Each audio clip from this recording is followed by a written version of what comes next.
So do Muslim scholars or speculators think that, it could be our age or the next 100 years or 1,000 years or a million years? Ibn Khaldun, the great historian, said that one of the faults of the Sufis is they always predict the end of time. It's never a good thing. But what we know is it's 1,400 years closer than it was when the Prophet told us it was near. Written history, 4,000, 5,000, 6,000 years, and that there will be that God will have some kind of intervention. In Judaism, they're looking for the Messiah. In Christianity, it'll be the return of the Messiah. And Islam, there's a kind of a prophet who will come. I'd like to understand from the Islamic point of view what the end time means, what are the signs that you would look for, and then maybe how it articulates with the Jewish and the Christian view. Sure.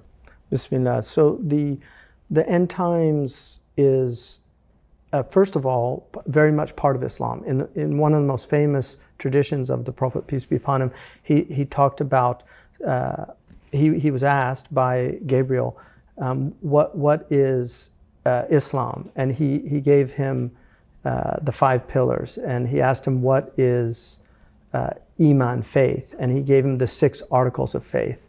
Belief in God, belief in the angels, belief in the messengers, belief in the books, belief in the last day, and belief in the idea of the qadr, this kind of fate or the measuring out. And then he asked him about the signs of the end of time. Yeah. And he said, the one asking does not know more than the one being asked does not know more than the one asking. And so then he said, then tell me its signs.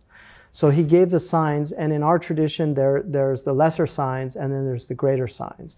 So the lesser signs are many in our tradition. I mean, there's really a lot of very specific signs of the latter days, where the Prophet ﷺ said that there would be widespread knowledge. He said inanimate things would talk.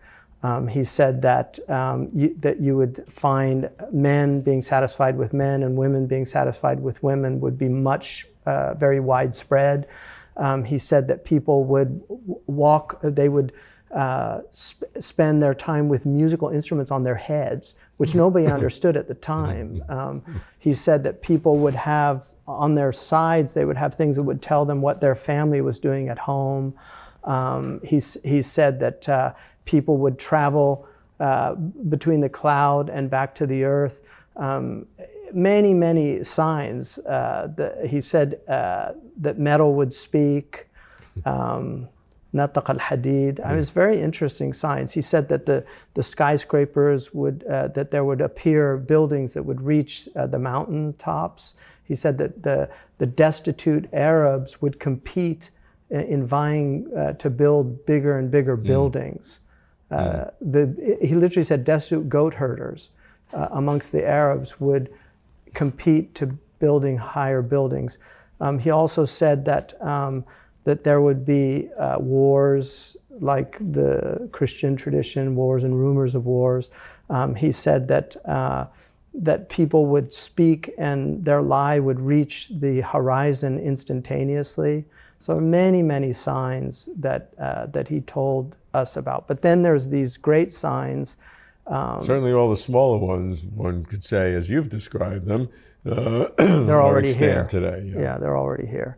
And I think many Muslims have felt that a lot of Muslims I've heard, they ask me, are these the latter days? You know, they kind of feel that. They think you know.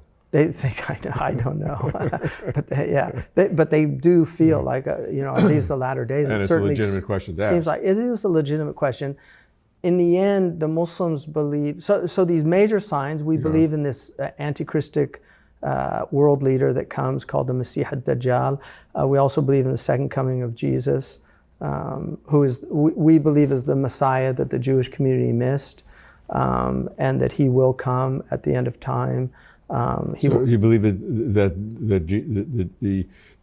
Jesus' return as the Messiah is a sign of the end times, or that is the end? That's we're almost at the very end. Yeah, once Jesus returns, but there will be a period. So how does that differentiate from the Christian view?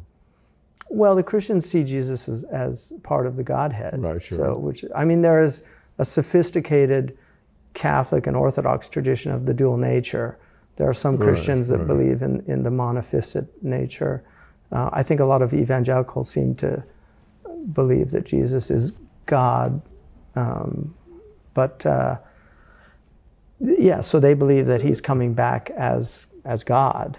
Okay. But in the Muslim tradition, but Jesus is coming back. He's a prophet. As part of this process. Any other prophets coming back? No, but some say that Elijah is. There is a belief in Elijah as an immortal. There's actually another Jewish guy in there. Elijah is very interesting. Yeah. How about what I read about I forgot the name, Mahdi? The Mahdi. Mahdi. So there is a belief in the Mahdi. What is that? That's a dominant belief. But there are scholars who believe that there's no Mahdi except for Jesus, that Jesus is the Mahdi. But the dominant belief is that there is a person who comes back and revives Islam and unites the Muslim community when the world's filled with a lot of injustice. And the Prophet ﷺ, he said that Islam would last 30 years as a political phenomenon. Only 30 years. And when his grandson Hassan, that was literally at the 30-year point. And then he said it would become monarchies. And then he said the monarchies would be followed by tyrannies. And the monarchies would be followed by tyrannies, and they would be horrible. And then he said then it would go back to the prophetic model, which Muslims understood to be the Mahdi. It's very strong in the Shia tradition. I think some of the Shia saw Barack Hussein, Obama as kind of a sign of because Hussein is held very high in both Sunni and Muslim, Shia, but particularly in the Shia tradition. Yeah. So he disappointed them in the end. I think so. So with the Mahdi comes back, unifies the Islam, is that a sign of the end, or is that the end itself? And it's not the end. No. So the end, eventually, there's an understanding that it will go back to the loss of that prophetic tradition, and then there will be, a terrible war, that happens, a kind of Armageddon type scenario. And then basically the worst people will be left, and then the end comes. And then what happens? How do we make it better? Does God intervene in some way, or just the afterlife? There's a closing of the earth. Oh, yeah. So the human species comes to an end. Oh, it starts bad, gets worse, and then is destroyed. Is destroyed. So at the end.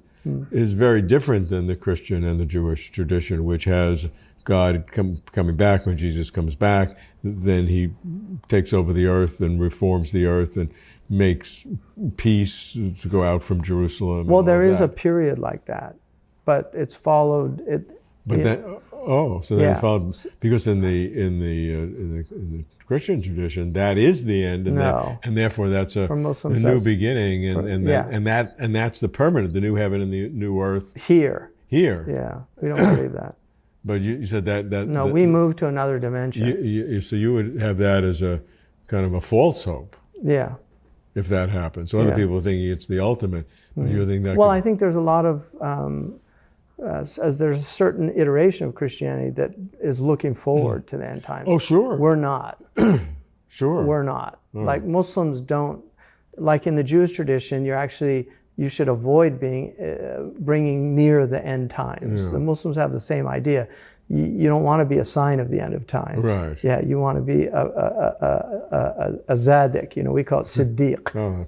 Same word, yeah. So that's our goal, is to forestall, because we want to keep the theater of enlightenment. No, the Christians like to see the end some times. Christians, I don't think all, but not all, sure. Yeah. I mean, a lot of the fundamentalists would see the end time, because after that, then Jesus would come and the world would be peaceful forever after. But you're saying the end time is going to be totally removed, and we're going to move to another dimension, and that's yeah, the that's real when paradigm. that's when the end comes, and there's a tradition. It's almost is similar to the rapture, the idea that that people are removed, the believers, and then there's only left the disbelievers, and then it's all right. Well, I hope I'll go with you. the end. Yeah, well, it's very easy. La ilaha illallah Muhammad Rasulullah, and then you're well, I'll take your hand.